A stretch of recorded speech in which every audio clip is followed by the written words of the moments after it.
Welcome back, Friday Night Friends, to another episode. This one is one that you can sink your teeth into. Oh, that was good. Because we're breaking down Nosferatu. This is Scary Movie Fright Night, a podcast about two guys who just watch scary movies. I'm Chris, and I love scary movies. And I'm Sam, and I hate scary movies. My body just showed. Give me the heebie-jeebies. No, don't. All you have to do is stay inside in your bed, and then you won't get murdered. Oh. Okay. Now you have that recorded. So this week's theme, if you didn't figure it out, was vampires. And after almost watching a very not horror movie, which might have been good if we'd finished it, but we did not, and it's probably for the best. We instead watched the oldest movie known to man that we've ever watched, Nosferatu, in 1922. It was a little oldie. The oldest movie known to man. You know, there were the movies that came out before that one, right?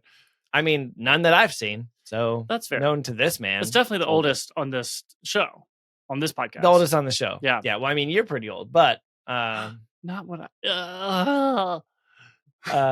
But before we break down all the crazy stuff in this very silent movie, Sam, do you wanna tell them who was in it? Yeah. Okay. Here we go. So it's Nosferatu. Also, we were arguing about how to is it Nosferatu or Nosferatu? Well, he has a big nose for two. Yeah. Okay. We'll go with Nosferatu. Which one was I saying? It doesn't matter.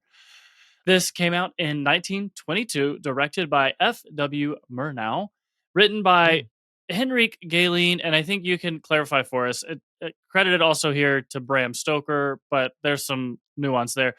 Yeah, we'll talk about it. I got a couple notes on it. Yeah. You'll give us all the deets. So, starring Max Schreck, Alexander Granach, guessing here, and Gustav von Wagenheim. IMDb gave it a 7.9 out of 10. Nicely done. And Rotten Tomatoes gave it a 97% with an 87% audience score. Fun fact, when this movie came out, that website was still known as Fresh Tomatoes. Still not a funny joke. I've heard you tell it before. Dang it! Come on, man. But no, it's fine. Good joke. Ha ha ha ha. The tomatoes weren't even planted yet when this movie came out. Yeah. So let me tell you what this Fresh Tomato was about. Oh, this is starting off strong. The movie opens, and symphony music begins to play, which will not stop for approximately 90 minutes or so. It's 1838 in the German town of Wiesborg, and Thomas Hutter is sent to Transylvania by his employer, estate agent Nock, to visit Count Orlok, who plans to buy a house across from Hutter's own home. While on his journey, Hutter stops at an inn, and the locals are frightened just by the mention of Orlok's name. But while there, he also comes across a book telling the tale of Nosferatu. Hutter makes it to the castle, where he's welcomed by Count Orlok. When Hutter is eating dinner that night and accidentally cuts his thumb, Orlok immediately tries to suck the blood out, but a repulsed Hutter pulls his hand away. And still stays after that, which is a mystery to us all. Hutter awakens the next morning to find fresh punctures on his neck, which he attributes to mosquitoes, but we know what's going on. Mm-hmm. That night, Orlok signs the purchase documents for the house and notices a photo of Hutter's wife, Ellen, remarking that she has a lovely neck. Creeper. Reading the book from the inn, Hutter starts to suspect that Orlok might actually be a vampire. With no way to bar the door, he cowers in his room as midnight approaches. The door opens by itself and Orlok enters, and Hutter hides beneath the bed covers and falls unconscious. Meanwhile, his wife awakens from her sleep and, in a trance, walks under a balcony railing and almost falls off. When the doctor arrives, she shouts Hutter's name and she can see Orlok in the castle through a vision or something, and she sees that he's threatening her unconscious husband. The next day, Hutter explores the castle and finds a coffin in which Orlok is resting down in the crypt. Hours later, Orlok piles up a bunch of coffins in fast speed mode onto a coach, climbing onto the last one and into the coffin, and the coach departs, leading Hutter to rush home himself. Ellen seemingly feels the impending darkness as Count Orlok gets closer and closer, at times becoming ensorcelled by the darkness. The coffins are taken aboard a ship, and while sailing, all of the ship's crew end up dying, and Orlok takes control. When the ship arrives in Wiesborg, Orlok leaves unobserved, carrying one of his coffins down the road, no one notices, into his new home. Many deaths start to happen in the town following Orlok's arrival, which the town's doctor blame on an unspecified plague. Well, finally, Hutter makes it back home, and Ellen reads the book that Hutter found and notices that the book claims a vampire can be defeated if a pure-hearted woman distracts the vampire with her beauty and offers him her blood of her own free will. Thus, she decides she's going to sacrifice herself. That night, she opens her window to invite Orlok in and pretends to fall ill so she can send Hutter off for the doctor. After Hutter rushes out, Orlok enters and drinks her blood, but then the sun rises and shines on the back of Orlok, which causes him to vanish in a puff of smoke. Ellen lives just long enough to be embraced by her grief-stricken husband. The end. Yay! Yay, everybody wins. Everybody wins. Now, if you're watching the video version of this episode on Spotify or YouTube, I acted out the entire thing while Chris was narrating it. Yeah, and Sam did a great job. You know, it's Thank because you. I didn't notice it until this moment, but you and Count Orlok kind of got a similarity We got a thing look-alike going on. Thank you. Yeah, you're like it's the jawline. Yeah. Yeah, Orlok's like the handsome Sam. That's what I call it. Oh, thanks. It's not the buck teeth fangs that gives it away. No, well, you got your teeth fixed, but yeah, they retract. Yeah. Anyway, what did we think of this movie? Yeah, what did we think? You first. This movie was made a couple years before you were born. Yeah. So what's your thoughts? I definitely tried to embrace the self scare. I mean, knowing that it was something that came out. You picked the weirdest movies to embrace the self scare on. Well, what I mean is I tried and I failed. I tried to put my best foot forward. I was like, sure, 100-year-old movie. You got to sit down. You got to focus on it. You're probably not going to get super scared, but like, that's okay. It's an experience. Midway through, I did pick up my phone to start scrolling through Instagram, and I got distracted for a little while. And then at one point, I looked up and I was like, "What? How did we get onto a boat? What's happening here?" Because it's a silent movie. That's it. You have to realize when you're watching a silent movie, there was like orchestral music playing the entire time, but they would. I'm sure everyone knows this, right? There's no dialogue, so they would be dialogue cards where they would show like the words that the people were speaking. So if you are not paying full attention visually, you miss some of that. Because usually if we're watching a show or have something on in the background, you can multitask a little bit and still catch everything that's going on. Right. Well, my attention flew away and it didn't. I was like, oh, I won't miss much. I'm just going to scroll for a minute. And then I looked up and I was like, oh my gosh, I think it's been 10 minutes and I don't know what I missed. Oops. Sorry. Also, we learned that you and I watched slightly different versions of the movie. We did. So I did send you a text that said, hey, make sure you watch the remastered one from 2000 or whatever. The one that you had to pay for? Yeah, it was $4, Sam. It was $4. Well, you could own it for $5. I'm cheap. You could own it forever. I am a cheap bitch. But now, well, we know. But so the one I saw, which is actually one of my list of interesting points is pretty limited because what did I think? I think that this was an interesting piece of history. We'll talk a little bit more about it. But you know, a movie that's 102 years old, just the thought that no one that saw that movie in theaters is alive to talk about it, or at least that we know of, you know, right. No one is doing interviews to say, hey, I was in the theater when Nosferatu came out and I was 21.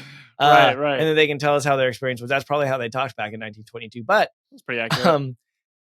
But I think that's what's crazy about it is you have this movie from so long ago that like almost a ton of the original copies were destroyed and somehow it survived the test of time.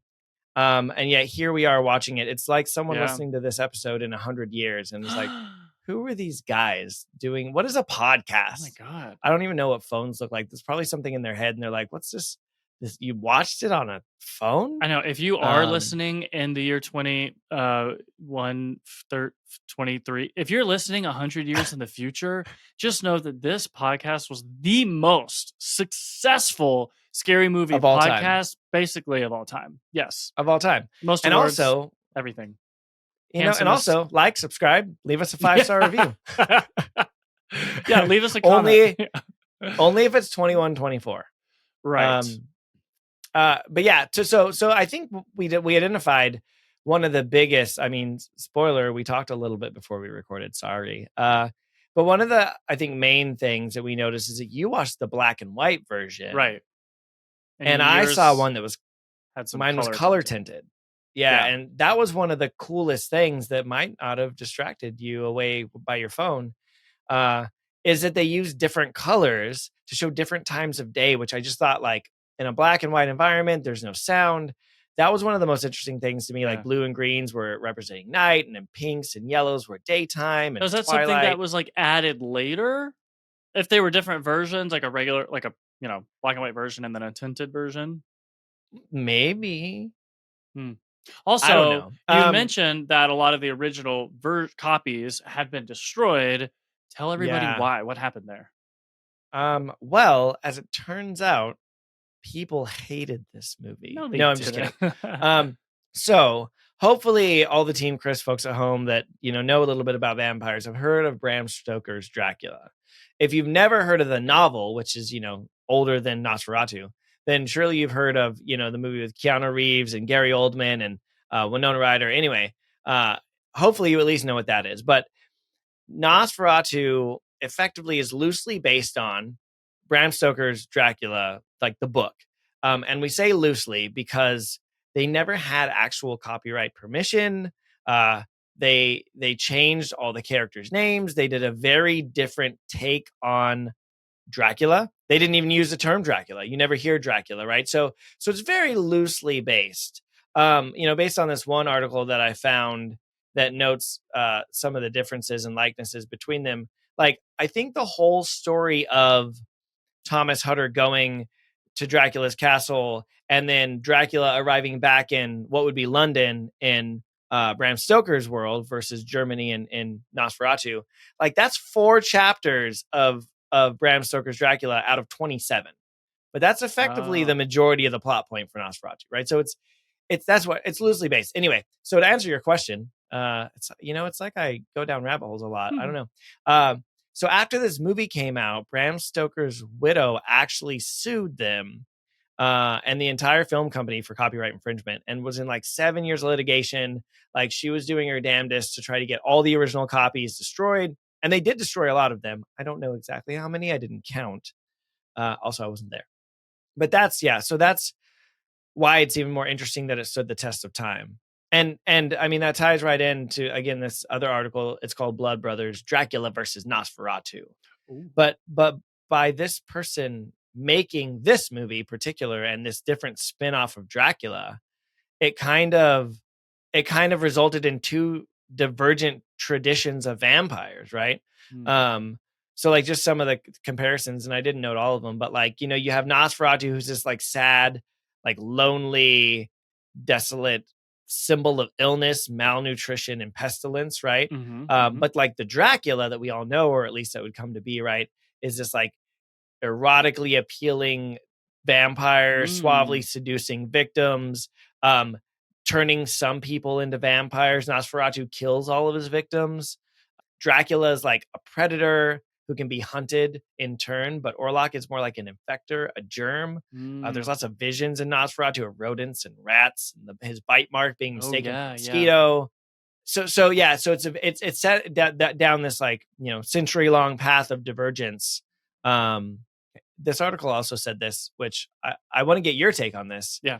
The author said, Nosferatu is a man suffering from love and loneliness. His castle is lonely and desolate, so he moves into society and is killed by a woman he falls for when she tricks him.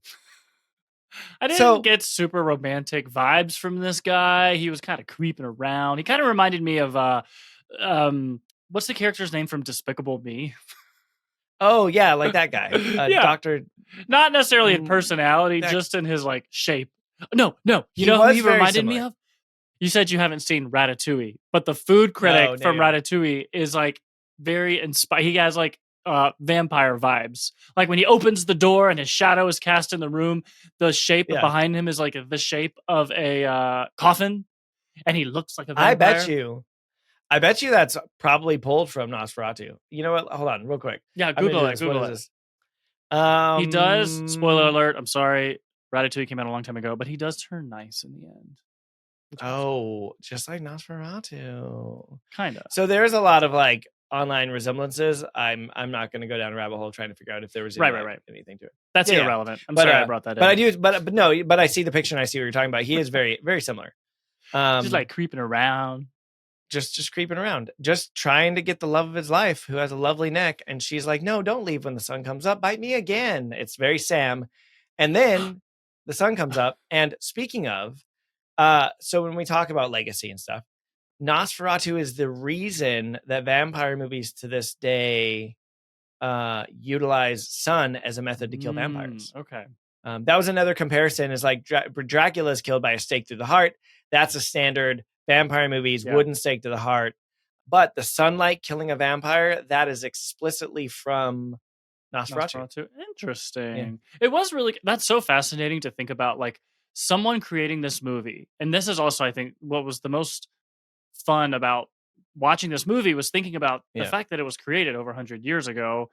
So the people who were making it, like we see the actors, but what about all the people behind the scenes who are creating this piece of art? And it's just impressive to think about what the technology they had at the time and the resources they had available, and this, just thinking through how they created this.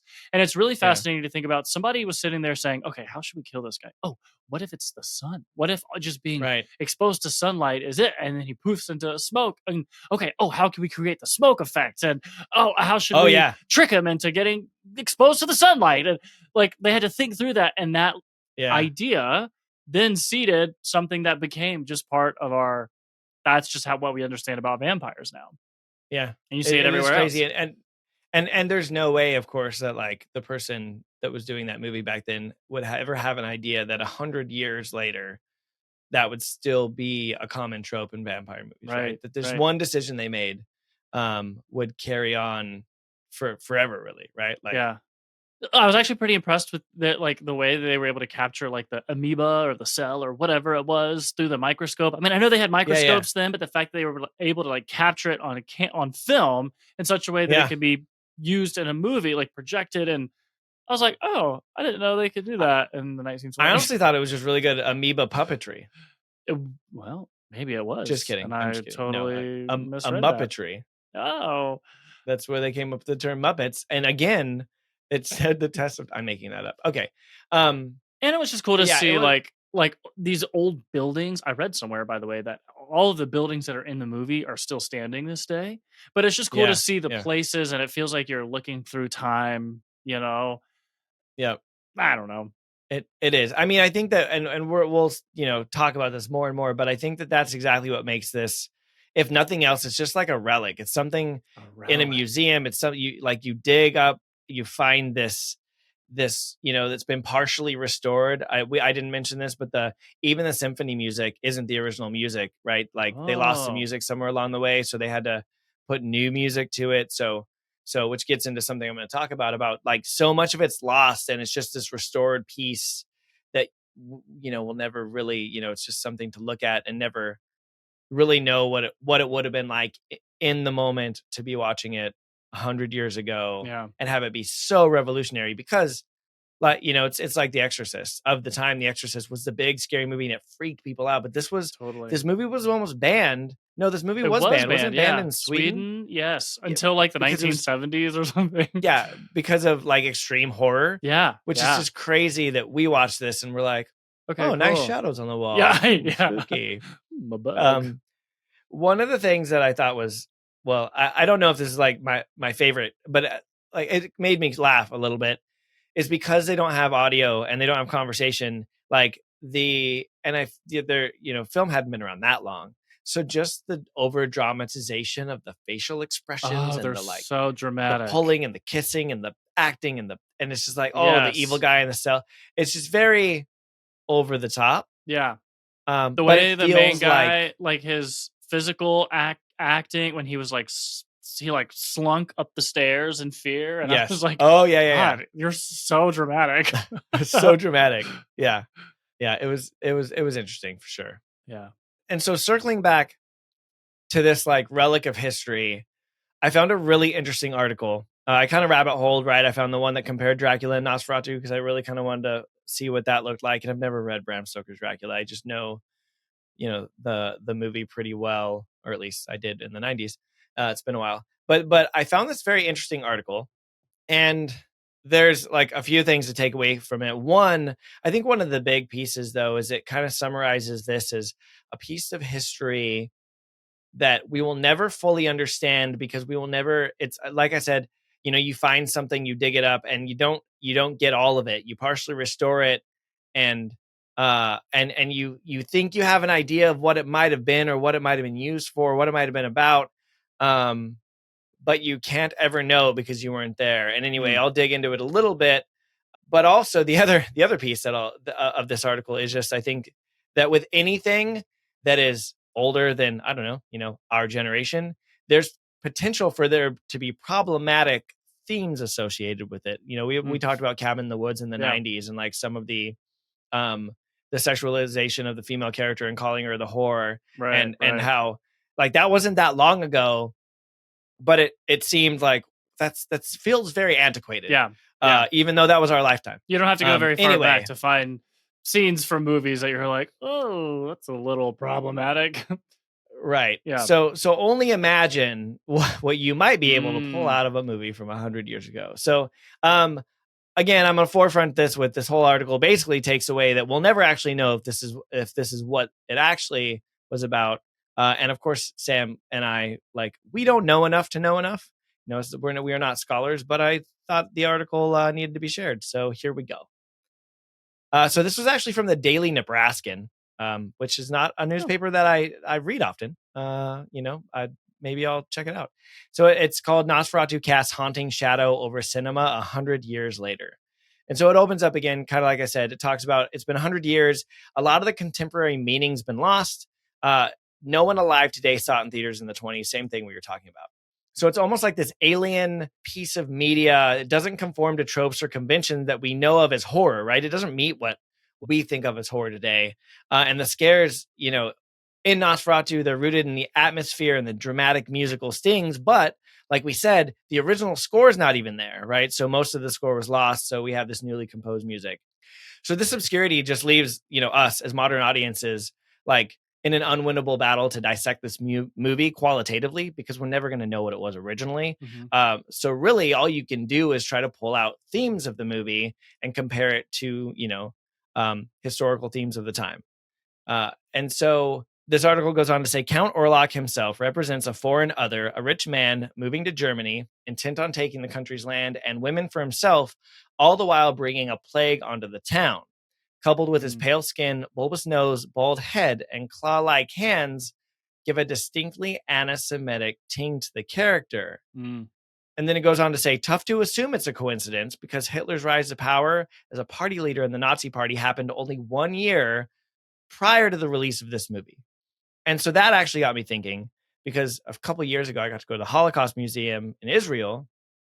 And there's parts of that museum that talk about the caricatures and the imagery that of Jewish people that was spread around Germany that dehumanized them 20 years before the 40s, right? 20 years before what we know of in the US as World War II, right? Because we got involved pretty late in the game. So just from a quick search, there's some caricatures out there that depict Jewish people as of a bunch of different things, different types of animals, etc. But one of them is vampires. And I shared an image with you, Sam, that looks oddly similar to Count Orlok. But also, do we know which came first? We don't know. Maybe that's because this movie came out and someone said, oh, right. So that goes back to the, like, we don't really know, but we're doing, audiences are doing their best. And obviously it was, if you Google anti-Semitism and Nosferatu, it won't be the only article you find, but yeah. So again, we're dissecting it through half a lens here, and so it has a little bit of a dark history, potentially room for interpretation. That's fair. But what's also just kind of curious, right? So the article goes on to say, the author says, however, the idea that this was purposeful imagery is even more paradoxical when you look at it closer, because many scholars have noted since that Murnau, the director, was himself gay in the 1920s. Oh. So again, from a 100-year later perspective, you would seemingly think that he would be more sensitive to an entire group of people being persecuted for ultimately an invisible yet inextricable part of their being, right? Yeah.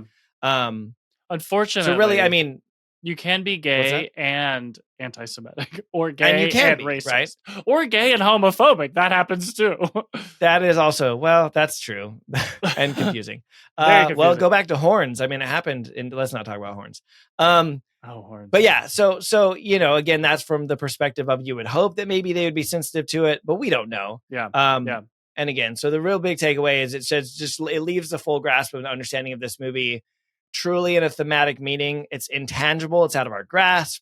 And then the last thing that it goes on to say is, even if an odd, impenetrable relic of the past, Nosferatu endures as an important piece of history. It's a specter lurking in the shadows of every piece of horror media you have ever seen. The terror Nosferatu inflicts on its audience is a metatextual horror being all present and impossible to fully comprehend. We'll never know. We'll Yeah. never know unless we get a time machine and we go back. Sure. And it's also, last piece, right? Like, it's interesting because they're remaking this movie in 2024. Hollywood is pretty sensitive to these sort of things these days, right? So if scholars and people that have studied the history of movies found this movie to be representative or purposefully anti-Semitic, we would assume that in today's media and Hollywood that they'd be like, maybe we don't We're not remake going that. to do that. Oh, Yeah. or remake it without that, without those undertones, obviously. Sure. And time will tell. I mean, first images are out, but I mean, it's December of this year. So we'll see. So And anyway, surely they're not going interesting. into the project like, let's just sprinkle a little like anti-Semitism in there. I mean, hope not. when That would be pretty. when I was watching it, that didn't occur to me, which isn't to say Yeah. that wasn't that didn't occur to the people who were watching it at the time, right? Like if you're Sure. conditioned to associate like certain features, or like if you've seen like a bunch of anti-Semitic propaganda throughout your life, and so they might have just immediately associated like, oh yeah, the vampire's a Jew. Yeah. Maybe. That didn't even cross my mind, but it totally makes sense how that could be, some a darker side to the movie, those undertones. Yeah, and of course, like, the movies in Germany, the original Dracula is in London. You know what I mean? Like, it's yeah. Again, we'll never know.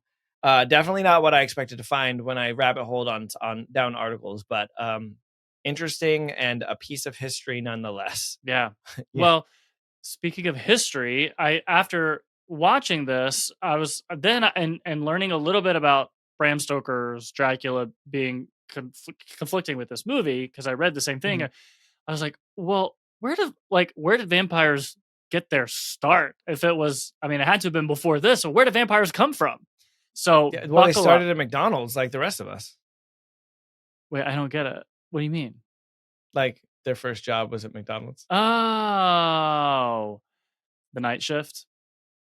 Maybe that was actually good. Thanks. You took my bad joke and made it better for once. I tried.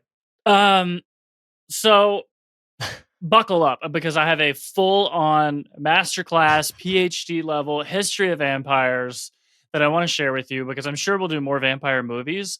Also, there's like connections between vampires and zombies, and so here we go. Sure. Let's get into it. Okay. I'm ready for my masterclass, Professor. Yeah, get ready to take notes, because there will be an exam at the end of this. Now there were, and I'm reading from this. All of this comes from Wikipedia. That's my source.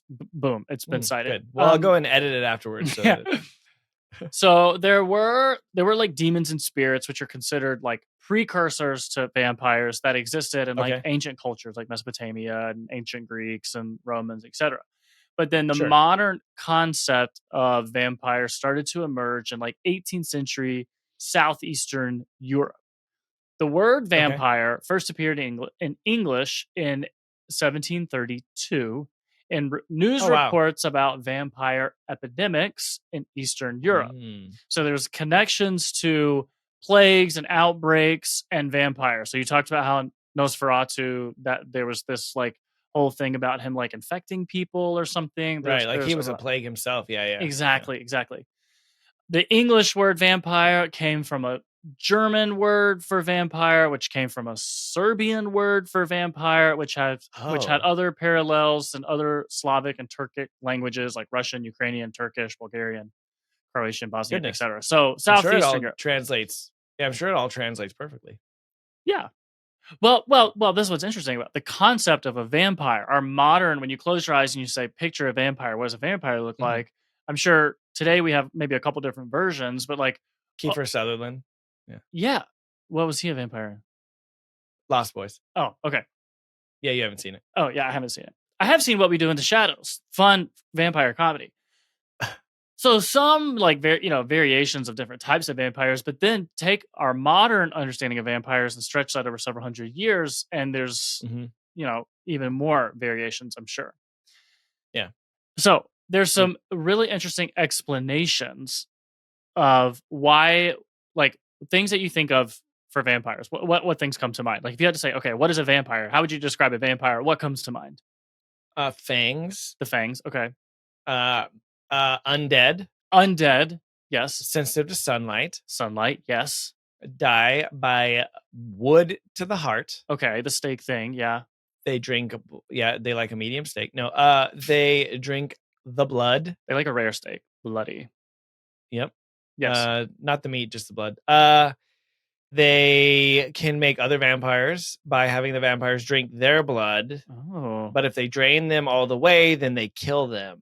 But they have to got like it. feed them their blood to make other vampires. Okay. Okay. Because this is good vampire science. Okay. Yeah, So vampire. Yeah. vamp science. There are some like possible explanations for why we think about some of those things about vampires.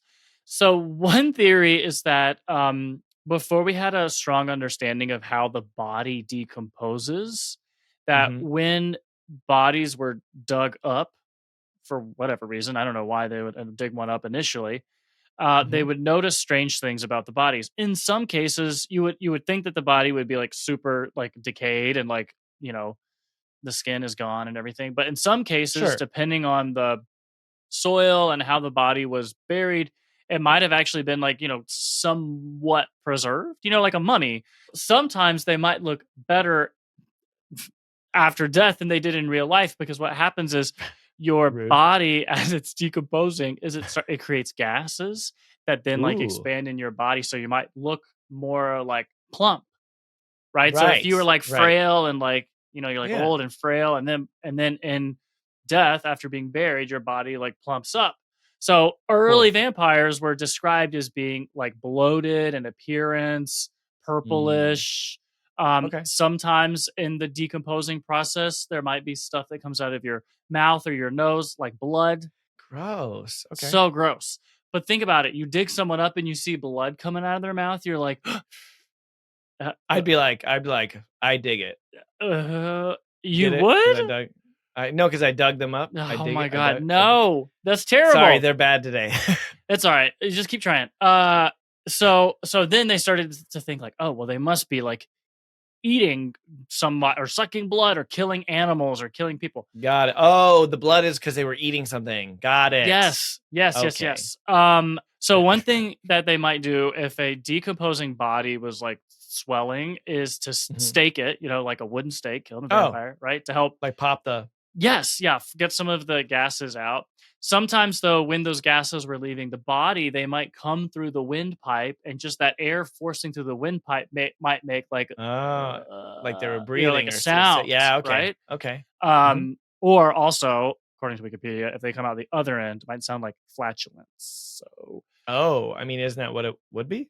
yes, that is exactly what it would be. But Okay. Okay. regardless which Okay. end it's coming out of, the villagers would be like, "Oh my god, they're Oh, alive. They're speaking, they're vampires. farting.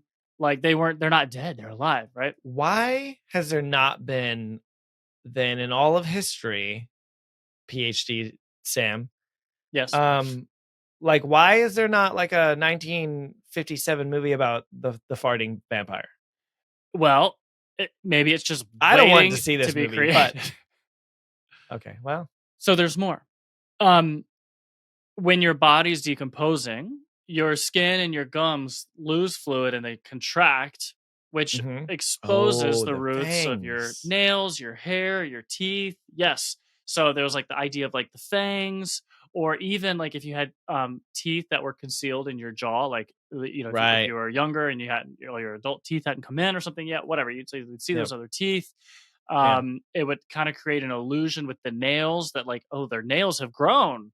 They hadn't grown. It's Right. just the skin had like retracted. Same thing with the hair. Hmm. There is a neurologist, a Spanish neurologist named Juan Gomez Alonso, who has a whole theory around rabies. Rabies. Rabies. So humans can contract rabies. This is, by the way, this guy is a modern neurologist. Like, Okay. he's alive today. It wasn't like somebody from like 400 years And ago. he's not a vampire. Yeah, I just wanted to like catch us up because those people who were like freaking out about digging up the bodies and seeing all the decomposition, that was like 400 years ago. Okay. And I have some more fun facts about those people. But this neurologist, Dr. Gomez Alonso, he was like, maybe they were people in the past who had rabies who people thought were vampires. Because you know how, like, if an animal gets rabies and wants to bite you, apparently the same is true in humans. He said 25% of rabid men have a tendency to bite others. So, like, come on, a vampire biting people, like, interesting. He also, we have this idea that vampires their weaknesses are garlic and bright light. Sure. Yeah. If you have rabies, one of the symptoms is hypersensitivity. So things like bright lights or like really potent smells, Odoriferous. like garlic, right, could be really like repulsive. Interesting. Okay. Vampires are often known to have a very voracious sexual appetite. Sure. When you have rabies, also the whole nocturnal thing, sleeping during the day and alive at night. When you have rabies, parts of your brain that regulate sleep and sexual behavior are affected. So, who knew? Well, this guy knew, and he's trying to tell the rest of us. And then the list goes on. I mean, this has to be what vampires had. They just had rabies. They just had rabies. There was a saying, Edward Cullen just had rabies the whole time. He just had rabies. Yeah, all he needed was his rabies vaccine. Did you know also Yeah. that one of the side effects of rabies is it makes your skin glittery in the sunlight? Oh, in a just like in way? Twilight. And it makes your friends turn to werewolves. And sometimes they like imprint on your kid and it's creepy weird, but it's okay because they'll protect them. I haven't seen Twilight, but I think we're deviating away from the science and moving back into speculation. Also, we're going to watch Twilight for this show because I think it would be funny. Go ahead. Sorry. Well, I am curious now to see the connections between, different representations of vampires. Okay, okay. So there's more here from Dr. Gomez Alonso. There was also this urban legend that a person who has rabies cannot look at their own reflection, or if you have rabies, you can look at your own reflection, like you can make eye contact with yourself. And there's this whole idea that vampires don't have a reflection. Yeah. Which maybe if someone was rabid, right, and they like refuse to like look themselves in the mirror, somebody was like, "Oh my god, they don't have a reflection." Right. And then the last one is that animals who often get rabies are bats and wolves. Oh. Which are often associated with vampires. Right. Yeah. You solved it. We solved the mystery. You just need to give them a rabies vaccine and they'll turn back to humans. Oh, man. So that's where vampires might have. These are some of the reasons we think that the idea of vampires might have emerged. Now, there were some things that people did to try and avoid their loved ones after they died turning into vampires, and then ways to try and sort of combat. If you had a vampire in your local graveyard, you wanted, to do something about it. So burn them. Well, there's easier options. I'll give them to you. Yeah, there was something about like if an animal, like a dog or a cat, like jumped over a dead body, then that body was at risk of becoming a vampire. Something that's about weird. that. But there were some things they did, like burying a corpse upside down. It's one option. Try and help the person avoid turning into a vampire. And placing objects like a scythe or a sickle near the grave to satisfy any demons entering the body, or to appease the dead so that it wouldn't want to, arise out of its coffin, which connects back to the Greek practice of putting coins on the eyes, or no, what was it, on the mouth, something like that, to help pay for their toll to cross the river Styx. So my question to you is, when you are buried, what can I put in your coffin to prevent you from, like, what would you, how could I appease you so that you have no desire to leave your coffin? Well, Like, mine would probably be either French fries or cupcakes, like some snacks hmm, just to hold me over okay, till I get to okay. the afterlife. That's the first thing that comes to mind. Well, so first of all, I'm probably going to live forever. Mm. And that might be because I'm a vampire. Hmm. But so I may say put nothing in there because I want to come back. I don't want to experience the world. Although, I'll miss the sun a little bit. By sun, in Blade they put on like sunscreen. I don't really know if that works. I'll have to figure that out when I'm a vampire. But if I didn't want to be a vampire, is what you're saying. What Yes. could you stick in my What if I don't want you to be a coffin? vampire? Oh, trust. I'm You trying to should respect prevent my wishes, vampires from Sam. my village. Oh, okay, okay, okay. Let's see. What could you put in there? You could probably put a cheeseburger over my right eye Okay. Very and detailed. a glass of coffee in my left Oh, hand coffee and a cheeseburger. and a slice of pizza in my other hand. Okay. And then over my other eye, You want me to make you a cocktail? oh, that'd be great. Yeah. A nice cocktail. I love how it's like, it's just food and drink. That's Actually, all we need. and then douse my body in red wine because I've got to have plenty of that to go for a while. Actually, Oh, just fill up the coffin. that's Good very red wine graphic. though. Okay. Well, okay. You're like, it's either that or I'm coming back as a vampire. Yeah. What do you want? It's yeah. You asked the question. Yeah. Also, maybe a steak. Okay, maybe I just need dinner. Yeah. Okay. All right. So now we know. Yeah. And we're almost done here with our history of vampires. Mm. There were some things that the people in the time did to help protect themselves against the vampires. I know what you're thinking, Mhm. like burn down the graveyard, show up with your wooden Sure. stakes. Much simpler method is to use poppy seeds, millet, or sand, or something of that nature. Sprinkle it on the ground of the gravesite where the presumed vampire lives. And so Yeah. when he wakes up in the evening, he would be occupied all night simply by counting the fallen grains. Wait, I saw that That's somewhere. all it takes. I saw that somewhere. Where did you see that? Where did I see that? That was on one of the most recent episodes of Doctor Who. So they recently did. Do you ever watch Doctor Who? No. So I've only watched the new Doctor Who, but I'm a fan. I like time travel and I like timey-wimey things and I like big blue boxes that go through time and space. Anyway, so 60th year anniversary, David Tennant reprised. Well, he came back. He was the 10th Doctor. I'm not going to go into it. We should probably do a Doctor Who podcast. But in one of the episodes, they're on a spaceship and there are these weird creatures that are like trying to take them over and like become them. They like come from nothing, so then they end up looking anyway. But at some point they put something on the ground and he puts this thought in their head that they have to count every grain.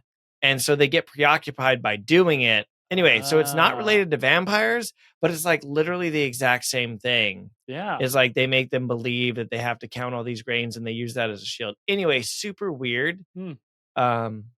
And nothing to do with vampires, but also what a coincidence. I thought you were going to say that the episode where you also saw this was on Sesame Street.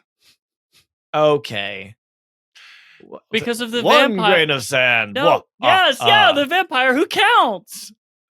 Okay. So I mean, that's probably that is just because he's a count, like the right. title of a count. Like Count Dracula. Is that why he's Count? Yes. Is that why all the Draculas are Count? Yes.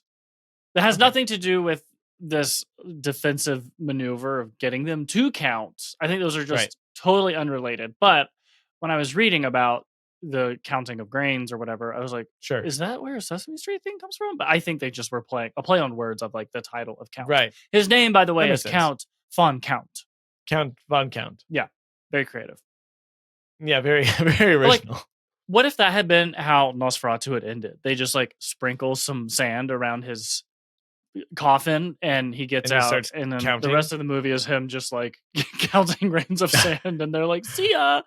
Yeah, and then like it's like one then it like flashes to 100 years later, and that's actually probably what the 2024 Nosferatu is going to be about. 100 years later, he's like 1,557,000, and then he's like 29, and then he looks up, and like the world around him is It's like completely totally changed, different. and he's underground. Somebody's like head Yeah. is like buried on their smartphone, and they like walk through his sand pile, and he's like, "God damn, I have to start over." Yeah, and then he turns into a vampire, and then that Yeah. is how the movie starts. And that's how it We kicks should off. write this movie. Yeah. Okay. We'll call it The Count. Count Von. I don't know. So you talked about how Nosferatu was inspired by Bram Stoker's Nosferatu. Dracula. So let's Mhm. go back a little bit. Vampires Mm. first showed up in poetry as early as the 1740s. So Bram Stoker's Okay. Dracula was written in 1897, a good, Okay. I don't know, 150 years or so after Vampire. 1897? Yes, which is also a good 30 years or so before this movie came out, right? Yeah. So poetry about vampires back in the 1740s. The first like story or prose about vampires was The Vampire, written in 1819. Okay. And then so that came before Nosferatu as well, yeah. Oh yeah, way before. There was no book of Nosferatu. There was just the Sure, movie, right? Yeah, because it was just a take of Bram Stoker, yeah. Right. Now, Bram Stoker's wife, who sued for Nosferatu. Now, I mean, was anybody suing Bram Stoker for writing Dracula just because it may have been heavily influenced by an earlier story that came out 20 years prior? It was called The Vampire, though. Well, so this one I haven't mentioned yet came out in 1871. Story called that Dracula movie. No, it's not Dracula. It's Carmilla. What? Carmilla by Sheridan Le Fanu. Heavily influenced Bram Stoker's Dracula. Okay. Carmilla is a lesbian vampire. Oh, okay. Yes. Okay. So we think that inspired Bram Stoker's Dracula? Yes, it came out like 20 years before it. What I think is cool is that it was a lady vampire, a vampiress, if you will. Okay. I just love the representation. So you talked about Nosferatu having some problematic sides to it. I think it's great that this lady, I think it's a lady, is writing about the lesbian vampire. But is she writing about lesbianism being a monster that is a vampire and probably. I think so. But I think it's probably like as a reader, they were probably like, "Oh my god, this is so like shocking," but also like, "Oh my gosh, we're reading about lesbians." Like, ooh. It had to be in the context. It couldn't be like, let's write this love story between these two women. They were like, let's sneak in some lesbianism. And what is the like genre of that book? It doesn't sound like horror. Is it horror? I mean, was horror a genre of literature in the 1870s? Well, let's see. So what is Bram Stoker's Dracula? Okay, here we go. Carmilla is an 1872 Gothic novella by Irish author Sheridan Le Fanu, who I need to know. Oh, it is a man. And one of the early works of vampire fiction, predating Bram Stoker's Dracula by 25 years. Interesting. Yeah, I'm just wondering, I'm not going to read it in the next 5 seconds, but like you look up Bram Stoker's Dracula, it talks about horror fiction. I mean, there's also like fantastic fantasy, right? Because vampires are fantasy. I'm curious how it was written, because unless she's killing a bunch of people, is it written like more on the romantic side, because that's kind of the story it played between these two women? Or is it written like a combination of both? Because Bram Stoker's Dracula honestly is kind of a combination. Well, again, I'm leaning on the movie. If you read the novel, comment in the section about the things I'm wrong about. But in the movie, the Dracula is this being that is not good looking, but can make himself look this way. And he's going after this woman who was like the reincarnation of his old lost love. And so there's romance and sensualism, but also he's a monster. And you know what I mean? So it balances both, which I think is kind of a very common vampire trope of there's the romanticism, but then there's the viciousness, right? Yeah. Sometimes it's blamed on the craving. I think True Blood, I think even Interview with a Vampire, I think a lot of it they lean on the craving is what makes them monstrous, and I think some lean on, well, no, they're just monstrous. But anyway, so that's why I'm curious about how it's in what feel was it actually written. Yeah, I don't know. So if you could read that and let me know, that'd be great. Thanks. Yeah. I'm just glad But that now we know. there was a lesbian vampire out there. Me too. There were probably more. There probably. Oh, also, homosexuality in the vampire genre also very common. Yeah, the vampires and What We Do in the Shadows love to have like orgies and stuff with one another. Yeah. But I mean, it makes sense if you're a vampire and you're gonna live forever. Like, you might as well try anything once. You got plenty of time to experiment. Yeah. No holds barred. That's what they always say. Yep. Take a bite out of time and everything. What? Yeah. I don't know. So I think I know. Well, I'm not going to guess for you. What would you rate Nosferatu?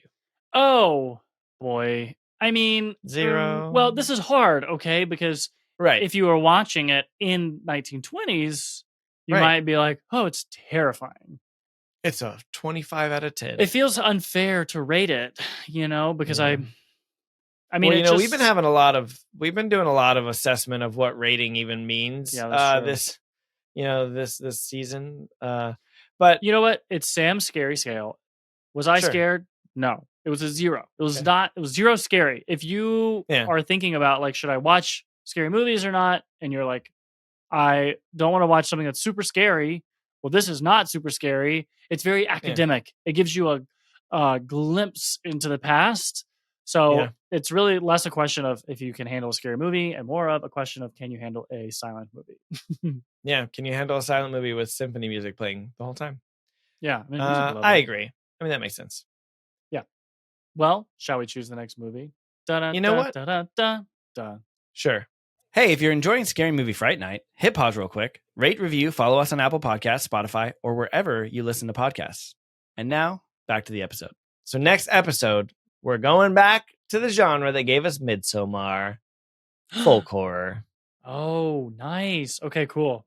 I mean, no guarantee the movie is going to be as good as Midsommar or anything like it. None of these are A24. There was one that was A24 that I almost put on the list, but I was like, we just did A24 theme. I want to save it for a later A24 theme. We got to have some A24 movies to go back to. How many times can I say A24? But I seem to remember with the folk one that we had this debate about what makes something folk horror. And I don't remember where we landed. Do you remember? Yeah, I listened to that episode all the time and we talked about it. Well, what was it? I'm Googling it, Sam, because I don't really remember. So it's a subgenre of horror or horror fiction that uses elements of folklore to invoke fear or foreboding. So cults, witches, like the witch, that's kind of folky. Technically vampires could be kind of folk horror, I think. Okay, now this is starting to feel too foggy. Like, it could be a lot of different things. Take that back. So this one says it better. Thanks, Google. So rural settings, folk religion, paganism, isolation, close relationship to the land, witchcraft. Okay. Yeah, something that inspires folk music. I was thinking, folk music. Like, I was thinking like cabins and like violins.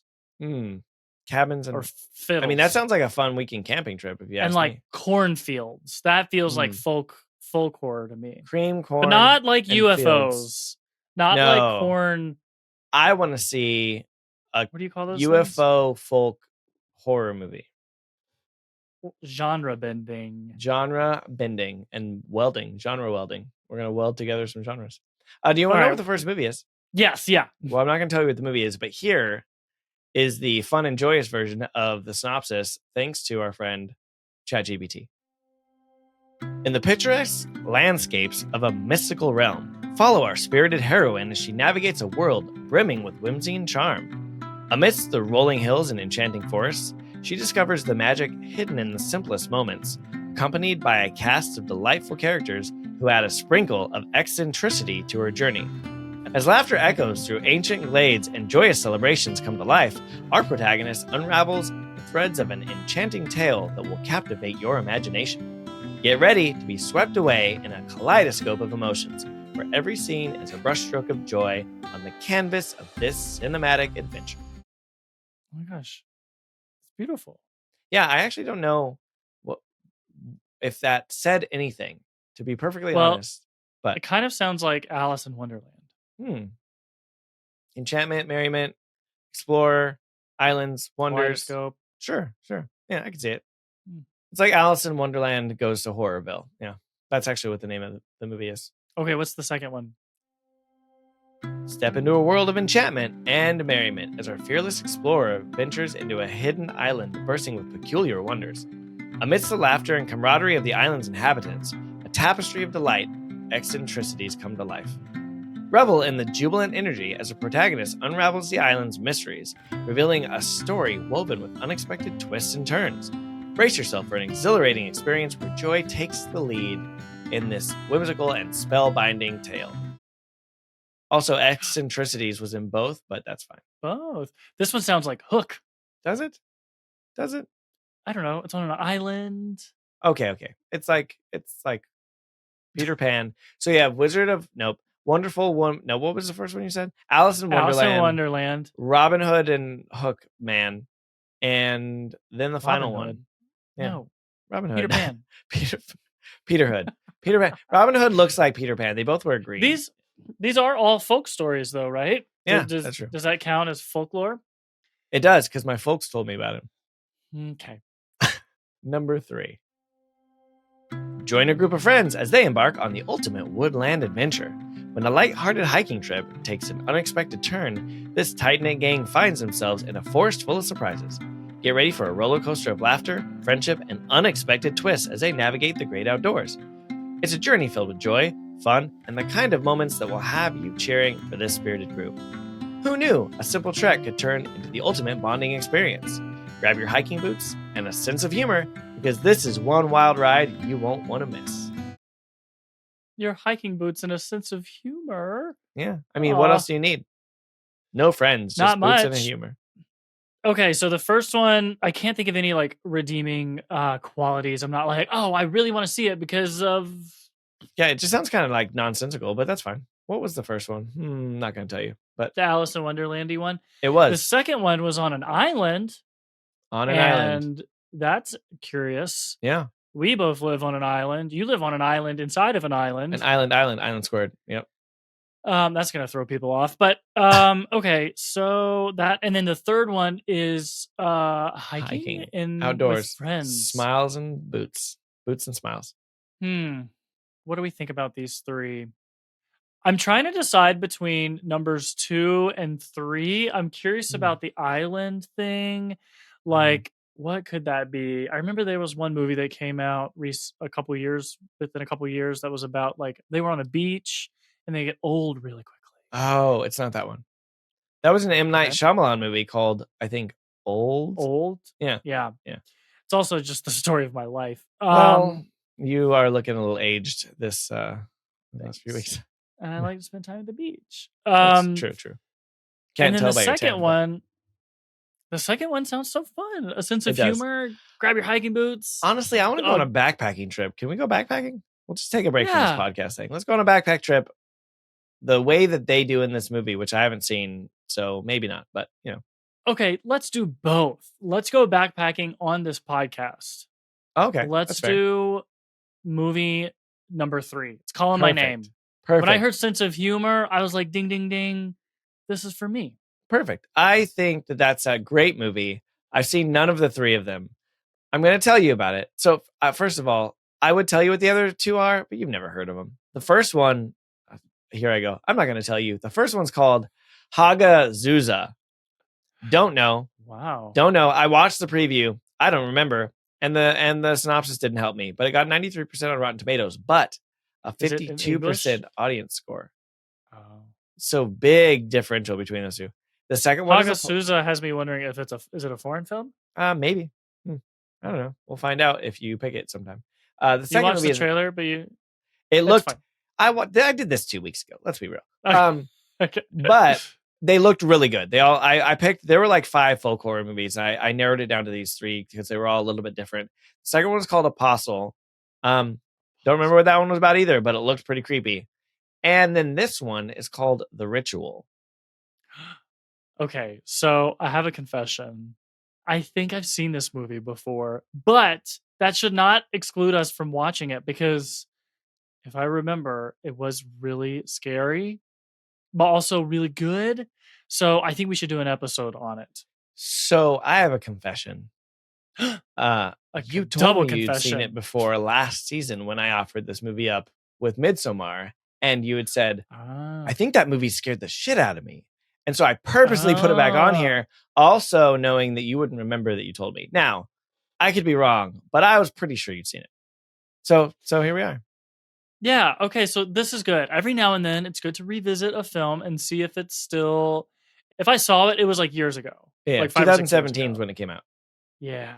So now I get to watch it after everything that we've seen thus far. Yep. It'll be through a new lens. Yep. And that's why it's interesting because I've never seen it.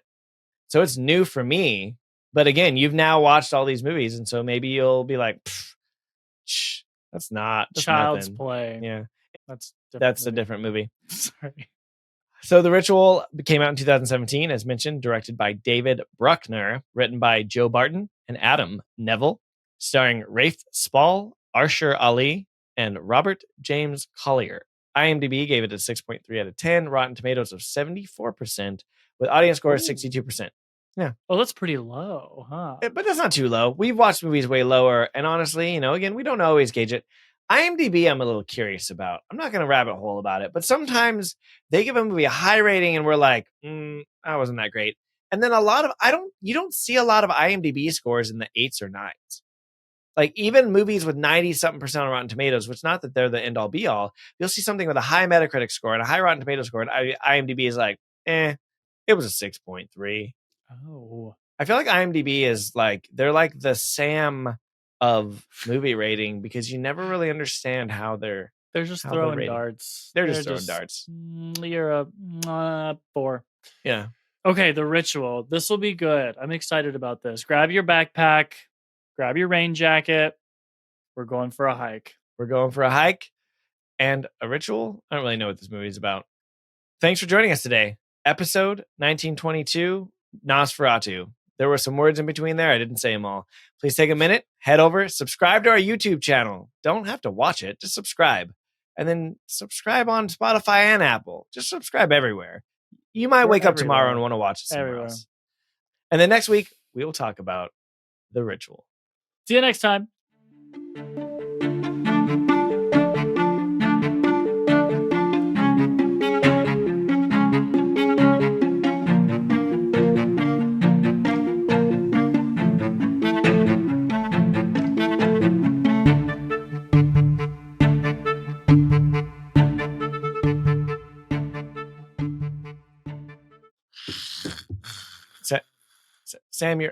Sam, you're biting your pop filter again. Sam, it's what is wrong with me? I gotta go before the sun comes up.